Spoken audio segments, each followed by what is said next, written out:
कुछ समय पहले तक पीएफ खाते से पैसे निकालने का जो प्रोसेस था वो काफ़ी लंबा और कॉम्प्लेक्स था, लेकिन अब इसको काफ़ी सरल बनाने की कोशिश की जा रही है। पीएफ खाते से पैसे निकालने के लिए पहले फॉर्म भरा जाता था और फिर उस फॉर्म पर कंपनी से साइन करवाने होते थे। इसके बाद उस फॉर्म को पीएफ ऑफिस भेजा जाता था और उसके बाद अगर फॉर्म सही है तो कुछ दिनों बाद बैंक अकाउंट में पैसे आते थे। पर मौजूदा समय में पीएफ के पैसे ऑनलाइन सप्लाई कर आपके खाते में आ जाते हैं, लेकिन कर्मचारी भविष्य निधि संगठन यानी ईपीएफओ द्वारा इस सिस्टम में भी तेजी लाते हुए यूपीआई के जरिए तुरंत पैसे निकालने की व्यवस्था की जा रही है। चलिए आपको इस वीडियो में बताते हैं कि ये नया नियम क्या है और इस नए नियम के अंदर क्या क्या सुविधा आपको मिलने वाली है। ईपीएफओ के नए डिजिटल सिस्टम CITES 2.0 के तहत बदलाव हो रहा है। माना जा रहा है कि इसका काम पूरा हो चुका है और यूपीआई के जरिए पैसे निकालने की अनुमति मई महीने के आखिर में दी जा सकती है।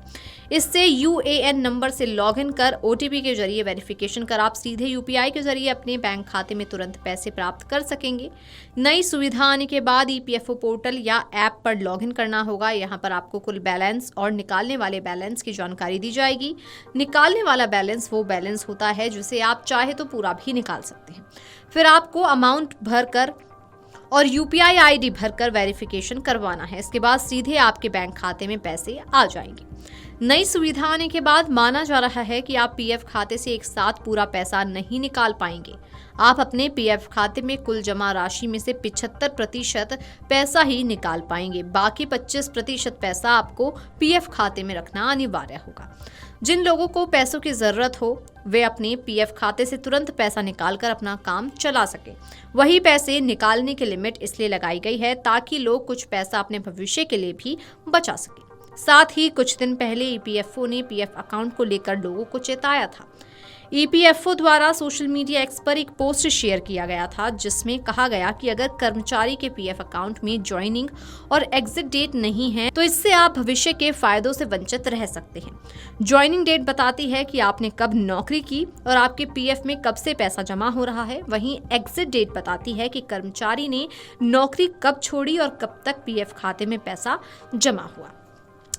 अब बात करते हैं कि ये ज्वाइनिंग डेट और एग्जिट डेट क्यों जरूरी है। आपका पीएफ का क्लेम रिजेक्ट हो सकता है, पैसे निकालने में दिक्कत हो सकती है, नई नौकरी ज्वाइन करने में पीएफ का पैसा ट्रांसफर होने में दिक्कत हो सकती है, पेंशन की गणना में भी गलती हो सकती है। इसलिए ये डेट मेंशन होना बहुत ज़रूरी है और डेट सही हो ये भी बहुत ज़रूरी है। अगर आप किसी नौकरी को छोड़ देते हैं तो आपके पीएफ अकाउंट में ज्वाइनिंग और एग्जिट दोनों डेटों का होना ज़रूरी है। अगर आप किसी कंपनी में नौकरी कर रहे हैं और आपने नौकरी छोड़ी नहीं है तो आपके पीएफ अकाउंट में एग्जिट नहीं बल्कि ज्वाइनिंग डेट का होना अनिवार्य है। Video desk amarujala.com। अगर आप ये वीडियो YouTube पर देख रहे हैं तो हमारे चैनल को सब्सक्राइब कर बेल आइकन दबाएं और Facebook पर देख रहे हैं तो हमारे पेज को लाइक करें।